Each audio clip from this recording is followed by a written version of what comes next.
ఈ దినం మనము దేవుడు మనకిచ్చిన వాగ్దానాన్ని మనం చదువుకుందామండి. పరిశుద్ధ గ్రంథంలో నుండి హెబ్రీయులకు రాసిన పత్రిక 13వ అధ్యాయము 5వ వచనం మనం చదువుకుందామండి. నిన్ను ఏ మాత్రమును విడువను, నిన్ను ఎన్నడను ఎడబాయను. ఇక్కడ దేవుడు మనతో వాగ్దానం చేస్తా ఉన్నాడండి. నిన్ను ఏ మాత్రమును విడువను, నిన్ను ఏ మాత్రం కూడా నేను ఎడబాయను అని చెప్పి, నిన్ను విడువను ఎడబాయనని దేవుడు ఈ దినము మరి వాగ్దానం చేస్తూ ఉన్నాడు. మరి వాగ్దానం చేసిన దేవుడు నమ్మదగిన వాడండి.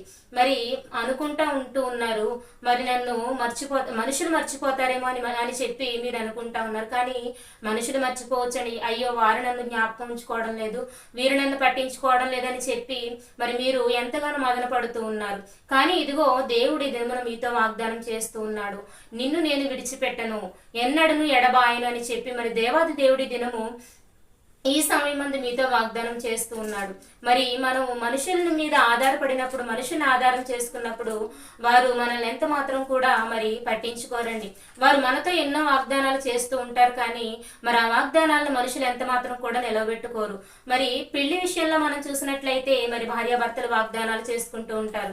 మరి ఆ యొక్క వాగ్దానాలు కూడా మరి ఆ యొక్క భర్త స్థానంలో ఉన్నటువంటి వ్యక్తి ఎంత మాత్రం కూడా అన్ని వాగ్దానాలు కూడా మరి నిలబెట్టుకునేటువంటి పరిస్థితులు ఎక్కడ కూడా మరి కనిపించండి. ఎన్నో కొన్ని చోట్ల మరి అలాగను కొనసాగిపోయేవారు ఉంటారనుకోండి.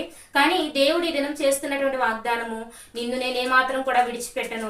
ఇదిగో నువ్వు ఏదైతే మరి దేవుణ్ణి అడుగుతూ ఉన్నావో ఆ కార్యాన్ని ఇదిగో నేను చేస్తానని చెప్పు దేవుడు ఈ దినము మాట్లాడుతూ ఉన్నాడు. మరి ఈ వాగ్దానం మీ యొక్క జీవితాల్లో మన జీవితాల్లో నెరవేర్చబడాలంటే దేవుడు చెప్పే ప్రతి మాటను కూడా మనము దేవుణ్ణి అడుగుతూ ఉండాలి. ప్రభువా ఈ వాగ్దానం చేశావు, ఇది నా ఎడల నెరవేర్చు అని చెప్పి దేవుణ్ణి మనము అడిగినట్లయితే, ప్రార్థించినట్లయితే గొప్ప కార్యాన్ని దేవుడు చేస్తాడండి. అటు విధముగా మనం కొనసాగిపోదామండి. ఈ యొక్క వాగ్దానము దేవుడు మనందరి జీవితాలలో నెరవేర్చునుగాక.